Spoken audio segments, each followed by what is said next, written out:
Yo, what's up everybody? How you doing? This is your coach Renz, and today we're going to start a 3-part video series where we're going to break down coming into a state of limitlessness. This has been something that has weighed on me. As a matter of fact, it woke me up in the bewitching hours of the night a few days ago. And what we're going to do over these next 3 videos is break down how to come to a state of limitlessness, how to get to a state beyond your common state, how to get into that zone but be able to maintain being in the zone. That's what the next 3 videos are going to be about, dealing with your chakra system primarily, meditation, alchemy, and the hermetics. So I want to thank everybody for being here. For all those who support the channel by subscribing, I appreciate your subscriptions. Continue to subscribe. If you're finding me for the first time, please subscribe to the channel as we talk about the 360 degrees of your life. That's your health, your wealth, your relationships, and your spirituality. Now, we don't promote any individual religion over the other. This is all about you and your individual journey. So as always, good journey, good vibrations. In today's installment, we are going to talk about the 3 base chakras, the alchemy of it, the hermetics of it, and how you can utilize this to come into a state of limitlessness. This is coming from the fact that about 4 days ago, while I was going through an upper respiratory infection and I was healing, and in going through my meditations and my stretching and taking my natural and doctor prescribed medications, I don't really go for the doctor ones until I come to a point of the state that I was in. But taking everything that I was doing, I awoke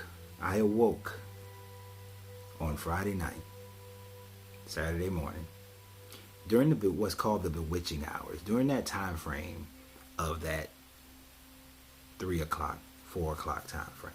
I don't know exactly what time frame it was, but it was during that time frame that I awoke and had this realization, had this thought that kept rotating and rotating and rotating in my mind, thinking and thinking and thinking, and realizing that I was playing key elements to the movie Limitless in my mind. And then after playing, as I was playing these key elements of Limitless in my mind, different philosophies from old and new rotated in my mind and made connections, and knowledge that I've had, experiences that I've had from previous time frames started rolling and rotating in my head and making connections. So I laid there, began to meditate again for at least an hour, and in that time frame I reached a point of clarity, a point of limitlessness, a point that can take you beyond where your station is right now. You see, there are a few key things in that movie that, and I understand it's a Hollywood production, but oftentimes Hollywood productions, Bollywood production, African production, movie productions period, will have embedded in them that particle of truth, that particle of information that takes you to a whole nother level of understanding if you can but catch it. If you can but catch it. And so the movie played over and over in my mind. And as of right now, I haven't watched the movie again. I do plan to watch it again here in the next day or so. But the movie played over and over in my mind, and a couple of key parts, and that's why I haven't watched the movie yet, because I didn't want to lose those key parts. But a couple of key parts, and I know you guys are going to mention other key parts that I don't mention in the comment section, and that's great, that's cool, because that just feeds everyone. But a couple of key parts is that when he first took the pill, he said something to the effect of, how can a person who aspires for greatness, or how can a person who has written the novel that he had written, who had that level of clarity, live in a place like this? And then they do a montage of multiple hymns cleaning up all throughout the house and organizing. Because he came into this state, he became organized, he became clean. because a person who is successful cannot exist in that chaos, right? So it is not the idea of in the chaos you find the eye of the storm that is peaceful in his own life, but you create the eye of the storm of your life amongst the chaos of the world. Amongst the chaos of the universe, you create your peaceful earth, your pure earth, your dwelling, your life, your living. It was creation of that at that moment. In other parts of the movie, he talked about how the fact that, and I think he was talking to the Robert De Niro character, when he was telling them that how it works is that it gives you that clarity to see things happening and coming before you realize it. It gives you that clarity to be able to plan far down the road before others are planning. It brings about a level of clarity for you. And in other aspects of the movie, he discusses how he's able to organize his thoughts and access his memories and recognize the body language of people. Like when he was talking to his landlord's wife, he recognized her body language. He recognized her tonality. He recognized the books that she was carrying and realized that her frustration wasn't necessarily rooted in him, but her frustration came from an array of areas that consolidated and was directed towards him. And so he just redirected her. So in your stressful situations, it is not for you to get caught up into those stressful situations, but to redirect the energy of it into a more positive direction, to which he was able to do with her. Now we know he wound up sleeping with her and that sort of thing, but that's not the outcome that we're looking for here. But the outcome is to be able to redirect negative energy that may be coming at us and move it into a positive pathway for us. That's the clarity. That what happens when you get into this limitless state. So we're going to take some time to work on getting into that limitless state without having to induce ourselves with drugs. Many people exist in higher end income positions, and it is as in the Wolf of Wall Street movie, it is snorting cocaine gave them that ability to sustain the work that they were doing, and they were heavily into drugs, but they were high functioning. It is not getting into a drug state in order to focus and maintain your clarity, but it is getting into that state naturally. This is the most difficult thing, is to get there naturally. And why can't we get there naturally? Well, one of the reasons is because our energy flow is blocked. This is why these 3 videos will heavily lean on your chakra system. Many people will go to a religious ritual, and for a short period of time they get into what's called having the Holy Spirit, or having the Spirit in them. And during that short period of time, they have clarity of life. They are not concerned about the ideas or thought processes or judgments of other people. If they are truly there, now I'm going to say I've seen many fakers, but if they are truly there, they're not concerned with those things. If they are truly there, then it can become a life-altering situation. But what we do know is that for many, it does not become a life-altering situation. It doesn't happen. It doesn't become life-altering for them. They go there on Sunday or Saturday, they get their good feeling, and that's it. It lasts for a day, maybe 2, and unless they are participating in other services throughout the week, it doesn't maintain itself. This is one reason why when you look at other religions, they don't have, and we'll do a video about this, they don't have a specific worship day, that every day is a worship day. In the Hindu, there is no specific day. Every day is a worship day, or every day is a communing with your divine self, to your divine creator every day. The Muslims have every day. The Jews, they have their Sabbath, and most Christians have their Sabbath, whether it's on Saturday or it's on Sunday. But for the Buddhists, there's no Sabbath. It is every day. So getting into that state is an everyday kind of state. One of the things that separates people like Michael Jordan from other athletes, or LeBron from other athletes, is because they're able to maintain this high state more consistently. That's the difference between a Tiger Woods, especially when he first came out. He's able to maintain that consistency throughout the course, more so than the other people, which makes you a champion, puts you in that state, in like the show Avatar, puts you in the avatar state, right? So we're going to talk about these things and how to get there. I'm going to spend a lot of time on the first video. I don't know how many chakras we're going to cover. Don't know how many we're going to cover on the second one. Don't know how many we're going to cover on the third. The other two may not have as lengthy of an introduction aspect to it as well. But the first thing we need to understand is, what is meditation? What is truly meditation? Is it a religious practice? No, it's not a religious practice. Meditation is something that people have done from civilization to civilization, from eon to eon. From time immemorial, people have meditated in one way or another. Being able to meditate is one of those things that create your life-altering changes in your life. I remember the movie, and this is not a meditation that made the life-altering changes, but the movie Till Death Becomes Her. Death Becomes Her. One of my favorite movies of all time. Simply because of the ideas within the movie.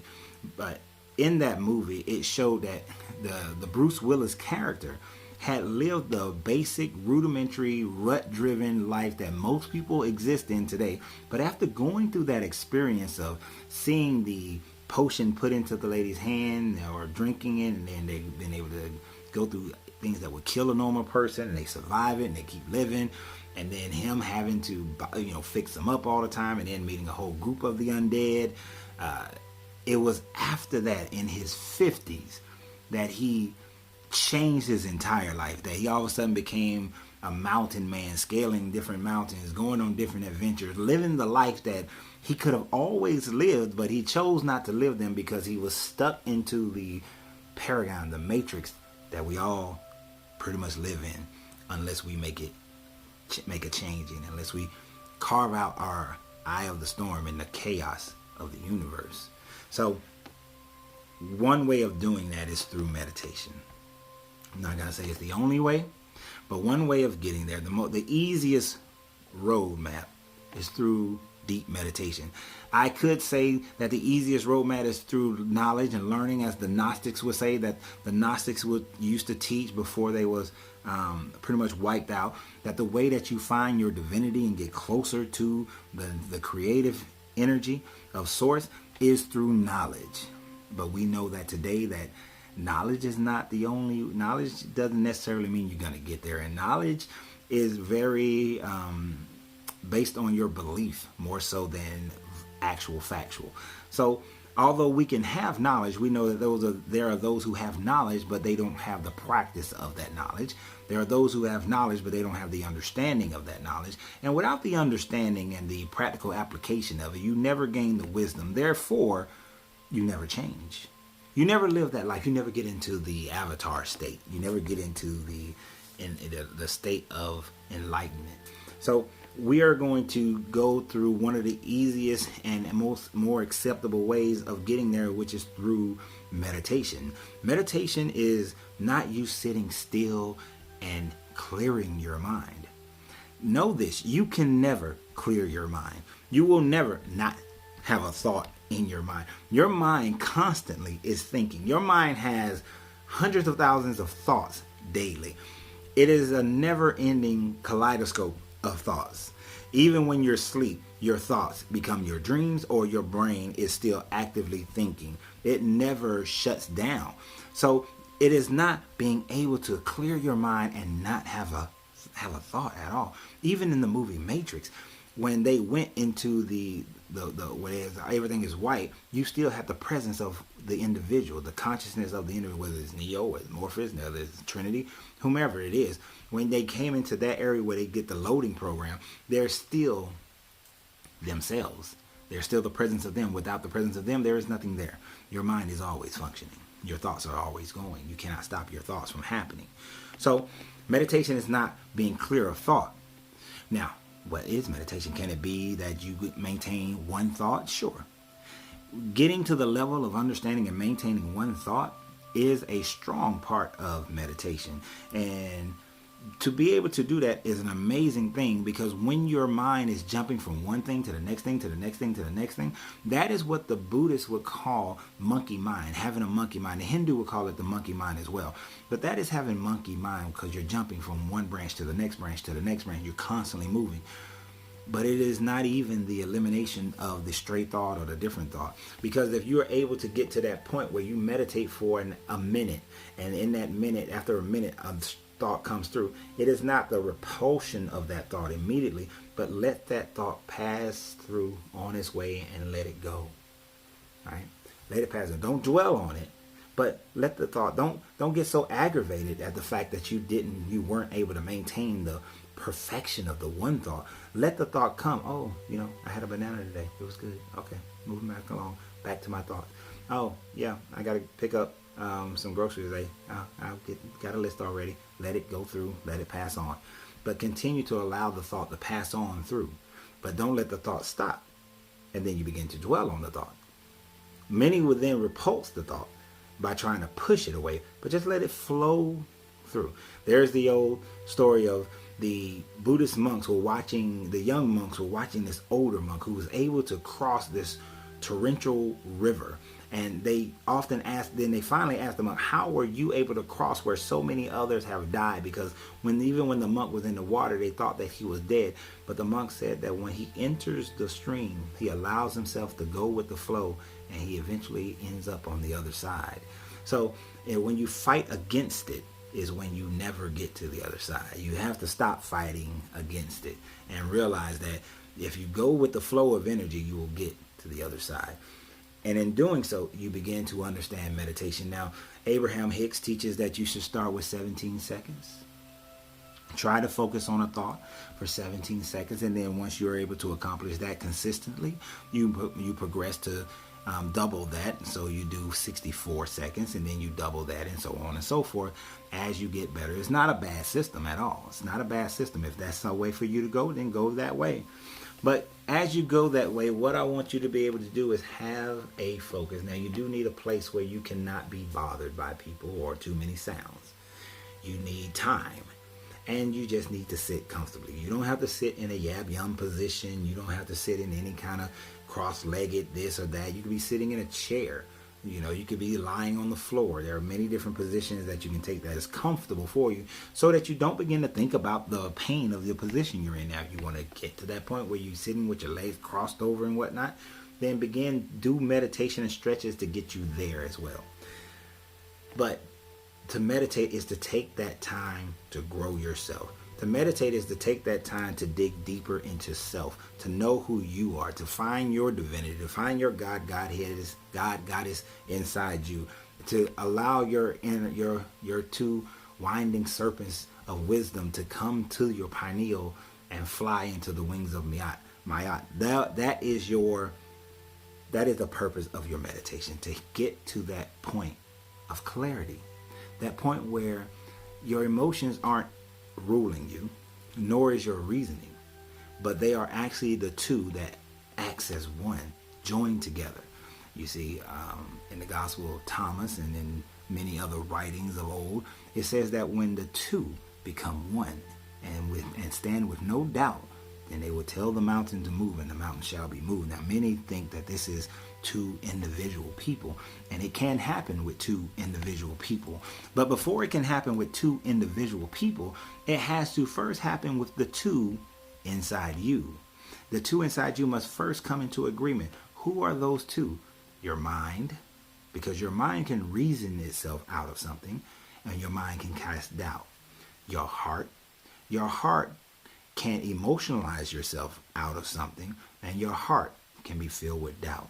Now, you have a gut brain as well, and a sexual brain as well. Those two, the gut brain, which is all physical and base and instinct, the sexual brain, which is all physical, base, and instinct, cannot reason themselves out of anything or find doubt in it, nor can it sexualize itself out of things through doubt. So when you understand that the two that has to be joined together is the mind and the heart, and then when you understand the chakra flow and how to open the sacral and the power chakra, then that energy surges from those points and goes into the heart and the mind, and then there is nothing you cannot create. This is what I want to teach you. This is one of the symbolism of the Ankh, is the sexual energy going up through the power chakra, through into the heart, and then unking around the consciousness of the mind and coming back into the heart, it being in unity, being in one. So, I know I've taken a very long time to get to that point. So we're going to go over at least the base chakra today. In the base chakra, this is the area in between the anal and your sexual organ. You want to squeeze that area. Many call this the Kegel area because they do their Kegel exercise. You want to squeeze this area. In squeezing this area, you are recognizing where the area is, where the chakra is. It's the base of your spine. This base represents, this is where stability and foundation, this is your chakra for survival. This is where your fight or flight instincts come from. This is where you want to, where you live or die, in the sense of the human bodily form. This is blocked by fear. This is blocked by fear. When you are holding on or not moving because of a fear that you have, because of your doubt. You see, although you cannot sexualize doubt, doubt can be in your foundation. Fear can be in your foundation. And if that fear is in your foundation, then the chakra never opens. And if the base chakra does not open, then the energy will not flow. It is like putting a dam at the beginning of a river, but expecting to irrigate far downstream and grow crops and be prosperous. It does not happen. You see, the Babylonians were able to irrigate from the Euphrates River. The Euphrates River was its base. That was its base. From the Euphrates, they dug canals that 12 horses can strive down through. So basically another river, another stream. Without opening up the Euphrates, if they dammed the Euphrates far before, if another culture dammed the Euphrates far before the Babylonians, then that great excavation could never happen. So the great city of Babylon cannot have been created. And that city-state not being created changes world history drastically. Drastically, more so than people realize. So in your own body, if you dam up your foundation chakra, then you are blocking the flow of energy that can come up into every other chakra and open and blossom and create the life that you deserve to have, the one that you keep talking about, the one that you want so badly, the one that gives you that clarity to be able to achieve things beyond belief. So by opening your base chakra, you are beginning the pathway to allow yourself to have total enlightenment, to move in ways that others will doubt you. And if you are not in fear, you will not be concerned about the thoughts of others. You will not be concerned about the ways of others, and you will merely do things as you know you should do them. You will make decisions based on how they should be, not how you would want them to be or how someone else thinks that they should be, but based on what you know, what is good for you, because you're not living in the fear of their judgment. You're not living in the fear of your own judgment. You're not living in the fear of what could possibly happen, what could possibly go wrong, what may or may not. You are living without fear. Without fear. Because this base chakra is represented by the earth. Strong, solid in its foundation. Its color is red. So when you're meditating, see everything in red. When you're meditating, feel and see it all, the clothing, everything. Wear red. Have something red about you, around you. So that color, have something in front of you that you focus on that is red.